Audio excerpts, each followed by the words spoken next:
আসসালামু আলাইকুম guys, myself Hamim Hossain, welcome to my another blog. So guys, আজকে একটি আমের ভর্তার ব্লগ ভিডিও নিয়ে আপনাদের সামনে চলে আসলাম। আশা করি আপনারা স্কিপ না করে শেষ পর্যন্ত দেখে যাবেন। সো রাস্তা দিয়ে যাওয়ার পথে চিন্তা ভাবনা করলাম একটা ইউসুফ ভাইয়ের দোকান আছে, ওই জায়গায় যাই, গ্যাসের আম কিনা লয়ে আসি। সো মরুভূমি দিয়ে যাইতেছি, হাঁটতে হাঁটতে গ্যাসের দেখি আম কি পাই কিনা।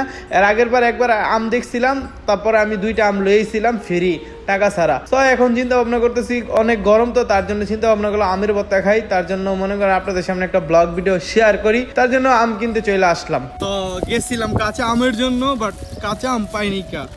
তারপরে একটা দৈন্য পাতা লইলাম, তারপরে একটা রুটি, কোনো ইচ্ছা রুটি লইলাম, তারপরে এলো টমেটো আর কাঁচামরিচ আর কমলা। সো আমের জন্য গেছিলাম, কাঁচা আমের জন্য, কাঁচা আম পাইনি কা। তারপরে চিন্তা করলাম কমলা দিয়ে আজকে ভর্তা বানিয়ে খাবো। তো আজকে আমি আপনাদেরকে দেখাবো কিভাবে কমলা দিয়া ভর্তা বানিয়ে খাওয়া যায়।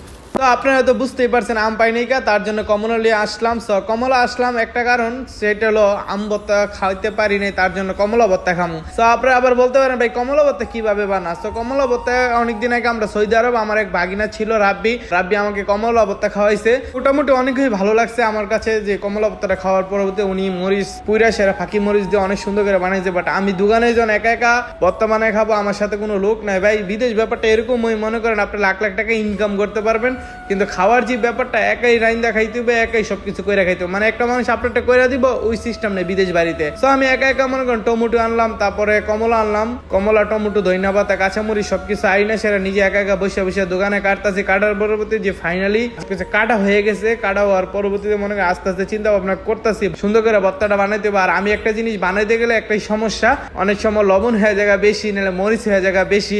কিন্তু আজকে আল্লাহ জানে কি হয়। খাইতাছি, মাখানোর পরবর্তীতে যেই ভর্তাটা হইব 5 মিনিট বা 10 মিনিট পরে আপনারা রাইখা তারপরে খাইবেন, তাইলে মনে করেন সম্পূর্ণ সবকিছু মিক্সার হবে। মিক্সার হওয়ার পরবর্তী জিনিসটা খাইলে আপনাদের কাছেও ভালো লাগবে। তো আরেকটা জিনিস হলো আমি অনেক ভালো বানাইতে পারি, সেইটা হলো কালা বুনা। আছে কালা বুনাটা স্পেশাল ভাবে আমি মোটামুটি আলহামদুলিল্লাহ পারি।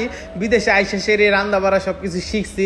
আর বিদেশটা এই জিনিসটাই, বিদেশে আসলে যে জীবনে রান্না বাড়া করে নাই, কিন্তু বিদেশে আসলে রান্না বাড়া ফাইনালি করতে হবে। সো রান্না বাড়া অনেক করতে হবে। সো অনেক মানুষ দেখছি মাসে 5 থেকে 10 লাখ টাকা ইনকাম করে, তারাও রাইন্দা বাইরা খায়। তো বিদেশটা এমনই, আমরা লাখ লাখ টাকা ইনকাম করি, ভারী মানুষটা সুখ করে। এটার নাম হইলো জিন্দিগি।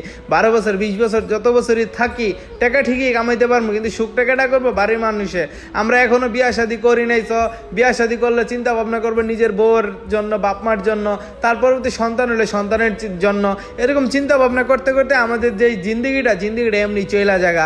তো অনেক মানুষে মনে করেন হালি চিন্তা করে বিদেশ থাকলে মানুষ অনেক সুখে থাকে। ভাই বিদেশে আইসা দেখেন সুখটা কত প্রকার। আমার যে ফাইনালি মনে করেন ভর্তা টত্তা হালকা পাতলা খাওয়া দাওয়া করলাম, খাওয়া দাওয়া করার পরবর্তী দিকে এত পরিমাণ আমার ঝাল লাগছে, মানে বললাম না আমি একটা না একটা বেশি দিয়ে দিই, হলে হলুদ বেশি দিয়ে দিই রানতে গেলে, নাহলে মরিচ বেশি দিয়ে দিই। তো এরকমই আমার ঘটনা হয়ে গেছে। তো ভর্তা বানাইতে গিয়ে সেটা জাল, প্রচুর পরিমাণ জাল দিয়ে দিছি। তো আমার একটা পাকিস্তানি সাদি গাইছিল, সেরকম জাদা ফিল খাওয়াতে হয়, জাদা ফিল মানে আরবিতে ফিল মানে মরিচ। তো আমি অনেক মরিচ খাই, এই জিনিসটা বললো। তো আপনাদের কাছে যদি আমাদের ভিডিও ভালো লাগে, অবশ্যই আমার পেজটা ফলো দিবেন। আর আমাদের ছোট্ট একটা ইউটিউব চ্যানেল আছে হামিম হোসেন, ইউটিউব চ্যানেলটা সাবস্ক্রাইব করবেন, বন্ধুদের মধ্যে শেয়ার করে দিবেন। আর আমাদের নেক্সট ইন্টারেস্টিং ব্লগ ভিডিও দেখতে অবশ্যই অপেক্ষা করবেন।